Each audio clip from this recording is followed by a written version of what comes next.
आप देख रहे हैं सत्यहिंदी.com। एक नजर अब तक की सुर्खियों पर। राजधानी दिल्ली में वक्फ से जुड़े कई इमाम अपनी सैलरी की मांग करते हुए पूर्व मुख्यमंत्री अरविंद केजरीवाल के आवास पर पहुंचे हैं। इनका नेतृत्व ऑल इंडिया इमाम एसोसिएशन के अध्यक्ष मौलाना साजिद रशीदी कर रहे हैं। इमाम का कहना है कि उन्हें बीते 17 महीनों से सैलरी नहीं मिली।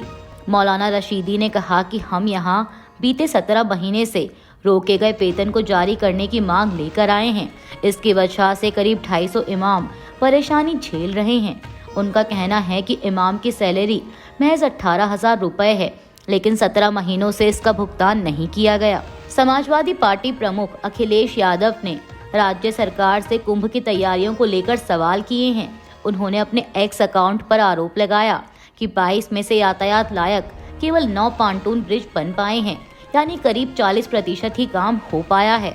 और अब जब इस महाआयोजन के लिए केवल 20 दिन और बचे हैं, तो बाकी बचे पुल कैसे बन पाएंगे। अखिलेश यादव ने अपने पोस्ट में राज्य सरकार से इस मुद्दे को गंभीरता से लेने को कहा है। आपको बता दें कि प्रयागराज के संगम तट पर हर 12 साल में कुंभ का आयोजन होता है। 13 जनवरी से शुरू हो रहे इस कुंभ में प्रयागराज में करीब 45 करोड़ लोगों के आने का अनुमान लगाया गया है। कुंभ की तैयारियों पर समाजवादी पार्टी प्रमुख अखिलेश यादव की ओर से उठाए गए सवालों का अब राज्य के उप मुख्यमंत्री केशव प्रसाद मौर्य ने जवाब दिया है। उन्होंने कहा कि 2013 जनवरी में प्रयागराज कुंभ का आयोजन हुआ था। इतनी दुर्दशा कुंभ के इतिहास में कभी नहीं थी। उस कुंभ मेले की व्यवस्था अखिलेश यादव जी ने अपने चाचा मोहम्मद आजम खान को सौंप दी थी। आने वाले तीर्थ यात्रियों को दुर्घटना तक का शिकार होना पड़ा था। कोई मैनेजमेंट नाम की चीज नहीं थी और कई तीर्थयात्री मारे गए थे। उप मुख्यमंत्री ने आगे कहा कि अखिलेश यादव को कुंभ मेले पर बोलने का कोई अधिकार नहीं है। वही 2019 के अर्ध कुंभ में करोड़ों लोग आए, किसी को खरोंच तक नहीं आई, कोई असुविधा नहीं हुई, सब कुछ बहुत व्यवस्थित तरीके से संपन्न हुआ और ऐसे ही सरकार अब भी सारी व्यवस्था कर रही है। विश्व हिंदू परिषद के राष्ट्रीय प्रवक्ता विनोद बंसल ने समाचार एजेंसी ANI से बात करते हुए कहा कि मंदिरों को नियंत्रण मुक्त करना समय की मांग है। VHP पिछले कई दशकों से यह मांग उठा रही है। जब कोई मस्जिद, मदरसा, मजार या चर्च सरकार के नियंत्रण में नहीं है, तो फिर मंदिरों के साथ ही यह भेदभाव क्यों? इन सबको लेकर समाज में गहरा आक्रोश है। इसीलिए VHP ने इन मंदिरों की मुक्ति के लिए एक जागरण अभियान शुरू करने का फैसला किया है। हमारे संगठन के महासचिव शाम को एक प्रेस कॉन्फ्रेंस करने जा रहे हैं, जिसमें बताएंगे कि इसका स्वरूप क्या होगा और यह कैसे किया जाएगा। किसानों की मांगों को समर्थन देते हुए पंजाब में सत्तारूढ़ आम आदमी पार्टी के एक प्रतिनिधि मंडल ने बुधवार को खनौरी धरना स्थल पर किसान नेता जगजीत सिंह डल्लेवाल से मुलाकात की और उनसे चिकित्सा उपचार लेने का आग्रह किया। उन्होंने कहा कि उनका स्वास्थ्य महत्वपूर्ण है।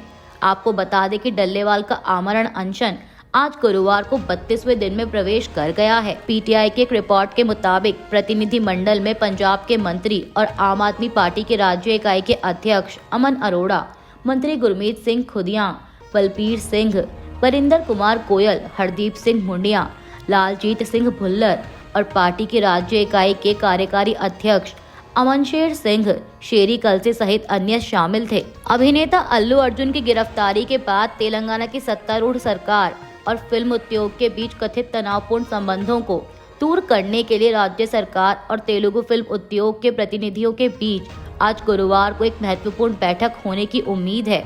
आपको बता दें कि अभिनेता अल्लू अर्जुन को हाल ही में यहाँ एक थिएटर में उनकी नई फिल्म पुष्पा दी रूल की स्क्रीनिंग के दौरान हुई भगदड़ के सिलसिले में गिरफ्तार किया गया था, क्योंकि इस भगदड़ के दौरान 4 दिसंबर को एक महिला की मौत हो गई थी।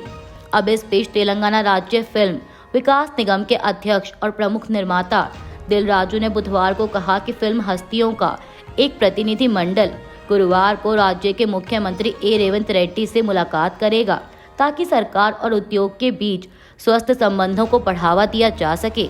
महाराष्ट्र के मंत्री चंद्रशेखर बावनकुले ने बुधवार को कहा कि यदि सुप्रीम कोर्ट जनवरी के पहले हफ्ते में OBC आरक्षण पर अपना फैसला सुनाता है, तो राज्य में स्थानीय निकायों के लंबित चुनाव मार्च या अप्रैल 2025 में होंगे। उन्होंने कहा कि OBC के लिए आरक्षण पर सुनवाई जनवरी के पहले सप्ताह में सुप्रीम कोर्ट में लिस्टेड है। साथ ही उन्होंने ये भी कहा कि राज्य चुनाव आयोग चुनाव कराएगा और राज्य सरकार पूरी सहायता प्रदान करेगी। बिहार की राजधानी पटना में बुधवार शाम को बिहार लोक सेवा आयोग यानी बीपीएससी का घेराव करने की कोशिश में बीपीएससी परीक्षार्थियों पर पुलिस ने लाठीचार्ज किया और इस लाठीचार्ज में कई छात्र घायल हुए हैं। छात्र नेता खुशबू पाठक ने मीडिया को बताया कि 2 छात्र और एक टीचर को हम लोग इलाज के लिए पटना मेडिकल कॉलेज हॉस्पिटल लाए हैं। पुलिस ने बीपीएससी की महिला परीक्षार्थियों तक को नहीं छोड़ा। अस्पताल में जिस लड़की का इलाज चल रहा है, पुरुष पुलिस ने उसके पेट पर मारा था। वहीं इस लाठीचार्ज के बाद निर्दलीय सांसद पप्पू यादव ने तीखी टिप्पणी करते हुए कहा है कि बीपीएससी छात्रों के साथ सरकार आतंकियों और अपराधियों जैसा क्रूर व्यवहार कर रही है। बीपीएससी परीक्षार्थियों पर किए गए लाठीचार्ज की इस घटना पर पटना प्रशासन ने भी अपना बयान जारी किया है। उन्होंने कहा कि आज बीपीएससी परीक्षार्थी निर्धारित धरना स्थल गर्दनी बाग से दूर नेहरू पथ पर स्थित बीपीएससी कार्यालय के निकट प्रतिबंधित क्षेत्र में प्रवेश कर प्रदर्शन करने लगे। धरना स्थल पर वापस जाने का बार बार अनुरोध करने पर भी वे नहीं माने और कुछ लोग वहीं धरने पर बैठ गए, जिन्हें हल्का बल प्रयोग करके हटाया गया। प्रशासन ने कहा कि प्रतिबंधित क्षेत्र में प्रवेश कर कानून व्यवस्था की समस्या पैदा करने, अफवाह फैलाने और लोगों को उकसाने वालों के खिलाफ एफआईआर दर्ज की गई है और सख्त कार्रवाई की जाएगी।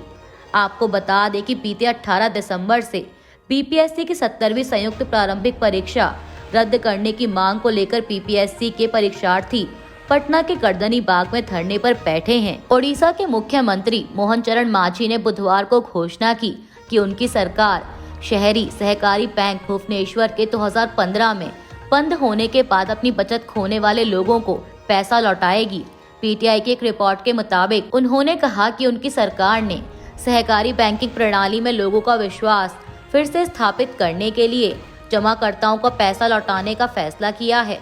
आपको बता दें कि शहरी सहकारी बैंक भुवनेश्वर ने 2015 में परिचालन बंद कर दिया था, जब आरबीआई ने इसका लाइसेंस रद्द कर दिया क्योंकि राज्य सरकार इसे किसी अन्य सहकारी बैंक के साथ विलय करने में विफल रही थी। इसके कारण कुल 13,797 जमाकर्ताओं को लगभग 30 करोड़ रुपए का नुकसान हुआ, जबकि 1,760 ग्राहकों से 17.82 करोड़ रुपए का ऋण वसूल नहीं किया गया। शंकराचार्य स्वामी अविमुक्तेश्वरानंद सरस्वती ने बुधवार को बांग्लादेशी हिंदुओं के एक समूह से मुलाकात की और उन्हें सरकार के समक्ष अपनी चिंताएं उठाने का आश्वासन दिया। मीडिया रिपोर्ट के मुताबिक बांग्लादेश के हिंदुओं के 12 सदस्यीय समूह ने शंकराचार्य से मुलाकात की और अपने धर्म की सुरक्षा सुनिश्चित करने के लिए उनके हस्तक्षेप की मांग की और साथ ही बांग्लादेश में उन्हें बसाने में मदद का अनुरोध किया।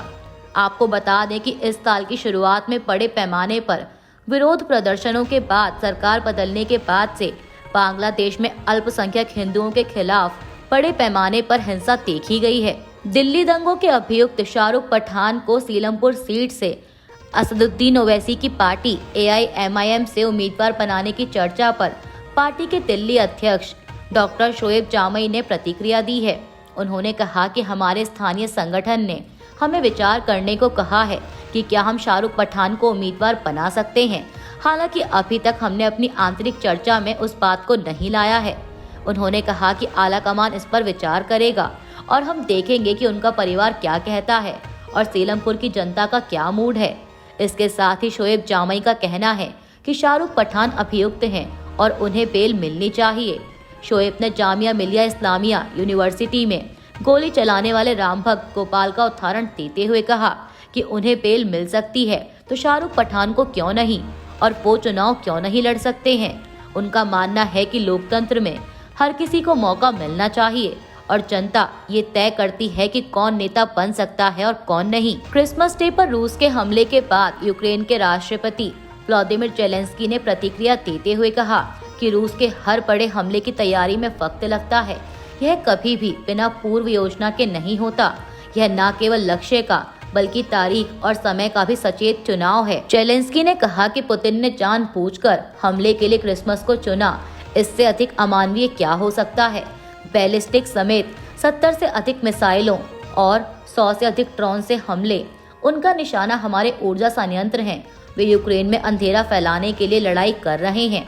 जेलेंस्की ने बताया कि शुरुआती जानकारी के अनुसार हमारी सेना ने 50 से अधिक मिसाइलों और ड्रोन को मार गिराने में कामयाबी हासिल की है, लेकिन दुर्भाग्य से कुछ जगह हमले हुए हैं जिससे कुछ क्षेत्रों में बिजली बाधित है। जल्द से जल्द बिजली बहाल करने के लिए काम किया जा रहा है।